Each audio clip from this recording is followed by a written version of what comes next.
Hello everyone, welcome to another episode of TCG Talk, back today with another video. And in today's video, I'm going to be starting episode 1 of probably a 6 or 7 part series on my how to Arachne hero guide. Basically, I'm going to be giving you everything from why you should play the hero, talk about power cards and certain mechanics of the hero that are unique to it and to the class in general, kind of talk about some deck building principles, reaction cards, blues, everything. And then I'm going to end the series pretty much with a budget deck tech list and a full deck tech list, so you can have a good flavor of that. If you kind of just want to try out the hero a little bit, you can start with the budget version.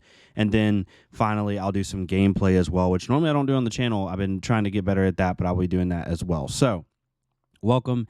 If you're new to the channel, thank you so much for stopping by. Hopefully enjoy your stay. Definitely check out my other videos. If you're a long-standing supporter, thank you so much as always. If you're watching this here in December of 2023, be on the lookout for the next episodes. If you're watching this a little bit down the road, there should be a playlist link to this over on the right. Definitely check that out, and feel free to give me some feedback on it. So yeah, Arachne Huntsman, you can see the hero card in the top right of your screen, and then I have a cool little aesthetic video playing in the middle. Arachne Huntsman is an assassin hero that was released in the Dynasty set that says whenever you play a contract card, you may look at the top card of your opponent's or target opponent's deck, because you can do it in UPF as well for multiple. You may put it on the bottom. So basically, in a 1v1 scenario, when you play a contract card, you're able to look at the top card of your opponent's deck, and you can decide whether you want to keep it on top or put it to the bottom, which opting in general in card games is a very powerful effect. While that's even more powerful in Arachne as a whole, is they have this thing called contract cards, like Leave No Witnesses, Eradicate, and Surgical, which are some of the most powerful cards. But every contract card has a contract it has to fulfill, and if it does fulfill it by hitting the hero, then you banish the top card of the deck. If the top card of the deck matches the card that it's saying to complete on the card, then you get a silver token, which we'll talk about here in a second. So for example, on your left, or on your left as you're looking at it, Leave No Witnesses says contract. You're contracted to banish opponent's red cards. Whenever you complete this contract, create a silver token. So when this hits a hero, banish the top card of the deck and up to one card in the arsenal, which is why this is one of the power cards in the deck. So if Leave No Witnesses hits, you will banish a card in their arsenal if they have one, and then you will banish the top card of their deck. If either of them are red cards, you get a silver for each red card is. So if both the arsenal and the top card of the deck are red cards, you get 2 silver, which is what you need to buy back equipment and things like that. Every 2 silver is kind of like the point you're wanting to hit. Every 2 silver is something you can buy back. Eradicate does the same thing, but for yellow cards, and Surgical does the same thing, but for blue cards. And they have other cards that do stuff like if you can find attack actions, if you can find non-attack actions. There's basically a contract card for every type of card in the game, so you can tailor your deck to be able to fit what you need. For example, if you're playing a deck with a lot of attack actions and they're very red heavy, then cards like Leave No Witnesses are going to be very, very useful, as well as cards like Annihilate the Armed. If you're playing a very blue heavy deck like Bravo, Surgical Extraction is very, very good, because if it hits, you're very highly guaranteed to get that silver. And when it comes to the opting, then a whole mess of, and this is one of the first things, the reasons I love Arachne, if you want to try them out as a hero, is the skill expression, right? Like, let's say you're playing against a Fi. If you understand who that hero is, one of Fi's power cards is Art of War. Fi really has insane Art of War turns, and let's say you have Eradicate in your hand and you play Eradicate and you see that Art of War on top of the deck when you opt from Arachne's ability. You can decide, like, do I think Eradicate is going to hit right now? If I really, really, really am confident it's going to hit, I'll leave that card on top, and I'll be able to potentially banish it. If I don't think Eradicate's going to hit, if I don't have a reaction to help Eradicate hit or anything like that, and I think the Fi is going to block it out, then maybe I bottom that card, because now I just got rid of a power card, and then maybe I'll get lucky and get something else on top. You're able to basically manipulate your opponent's deck and sync their power cards and prevent them from having really strong first turn cycles, and then they run out of some of their threats to when they do get to those power cards, they don't have the correlating threats to make them even more powerful. So it's a lot of skill expression, especially in person. Like when you play this in Talishar, if you're using it as a practice tool, it is, the deck is what it is. But there's something to be said about sitting across from somebody like an armory, and let's say you look at the top of their deck and it's just like a crap card. It's or not a crap card, but not a card you care to banish, right? You really don't care, and you just look at it for a second, you're like, yeah, I think I'll leave that on top. And you just look at them. and they're like, wait, is that a good card? You know what I mean? So it's really funny to psych your opponent out. There's a lot of mental game with Arachne in person.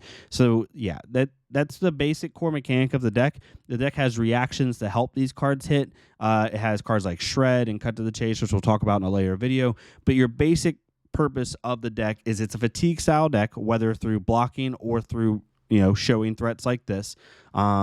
In order to, whittle your opponent down, and basically you have a stronger late game than your opponent. So if you like fatigue style decks, if you like decks that play for the late game, if you like mill decks, this is definitely a hero for you. So why are we trying to make all this silver? What does it matter for, right? So you have the equipment pieces, which Arachne is now starting to get a lot. We used to only have basically Mask Compare Edition, I believe, and Black Tech Whispers, which are the two you see in the top. But we've since gotten cards like Shriek Razors and Redback Shroud, Graven Call. There's even another card called Flick Knives that's not released on here, but this is the equipment, and this is why you're trying to generate that silver, because what you're trying to do is buy this equipment back. So what you notice is each of these pieces of equipment have their own special ability. Your mask will allow you to banish an additional card if it hits. So like if you play a contract card, you look at the top card of their deck, and let's say that in the reaction step, you're pretty confident that card is going to hit. You can activate Mask Compare Edition, which says if it hits, destroy Mask Compare Edition, target attack action card gains. When this hits a hero, banish the top card of their deck. So basically, you're going to banish an additional card. Black Tech Whispers can basically act as a similar to like what Snapdragon Scalar's purpose is, where it can give cards go again, although the only stipulation has to be assassin attack. Shriek Razors allows you to give -1 block to a attack action card, attack action card, and then Redback Shroud allows you to make one of your reactions cost 1 less. So if you have Razor Reflex in your hand and you play a contract card, you can activate Redback Shroud for free, and then that Razor Reflex is now free as well, and you can play it. All of these cards, if you notice, with the exception of the dagger, have 1 block on them. So what your ultimate goal with these, let's just say you are running all 4 of these together. Redback Shroud's not normally as powerful, but usually people play Tunic, but let's just say you were playing all 4 of them.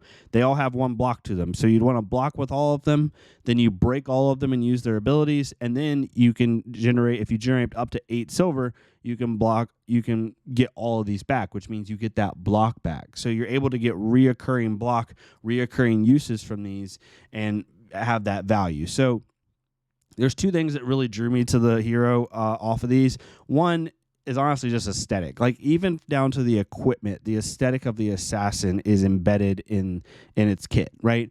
In real life, right? Most time as an assassin, when you complete a contract, I would think, right? I'm not one myself, but just how things go. You probably want to change out your outfit, right? You'd want to have a different look, a different disguise once you complete your contract, so you're not well known or well seen or well recognized. Same thing in this, right? After you complete a contract, you buy back your equipment, you buy back your look. That way you can get ready for the next contract. So really, really cool aesthetic to that. And this is just one of the reasons that I think there's like 4 or 5 reasons that I love playing Arachne. The number 1 is just aesthetic. The assassin look is just so unique to the game. It's grungy, but not like too grungy, right? There are some pretty gnarly looking cards, but most of the time it's just this really cool, mystique assassin look that I just really love. Arachne is this hero that has a completely different look and feel than any other hero in the game, right?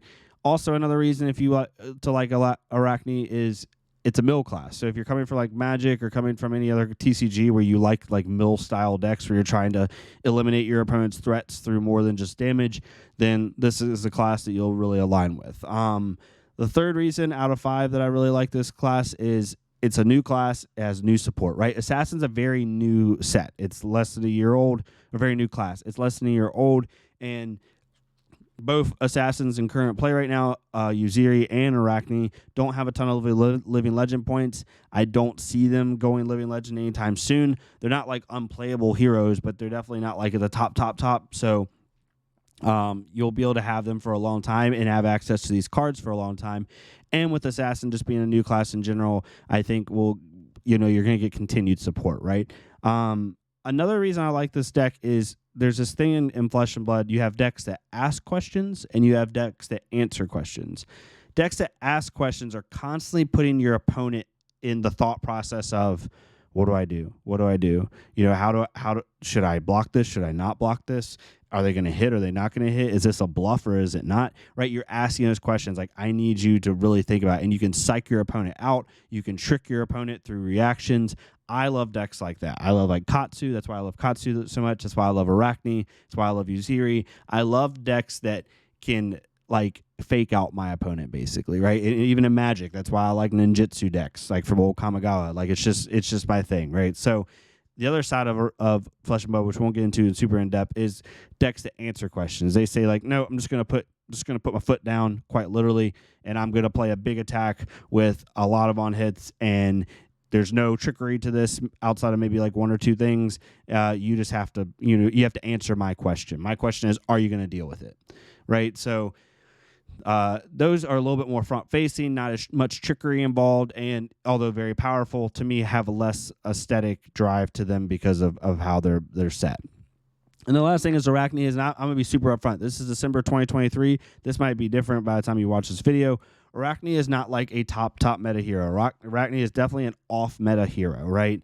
It's really good into some matchups, which we'll talk about matchup spread in a later video, but it's also really into other matchups. But to me, I love playing off meta decks. I don't like playing the big meta deck. It's never been my thing. It's boring to me. I like playing decks that are flavorful and fun and have a different, unique style to them. And I've always loved anything assassin or ninja. It's just like a tick for me when it comes to games and even like video games and stuff, just how it is. Like I love Sekiro, Shadows Die Twice. I love like any Ghost of Tsushima, like all those types of games. I enjoy those. So if you like this type of aesthetic, you'll like Arachne. Arachne is a very powerful hero, can do some very powerful things, is getting continued support constantly. Just got to reveal Graven Call as a spoiler card. They've got another card, powerful card called Coercive Tendency, which we'll talk about in a future video.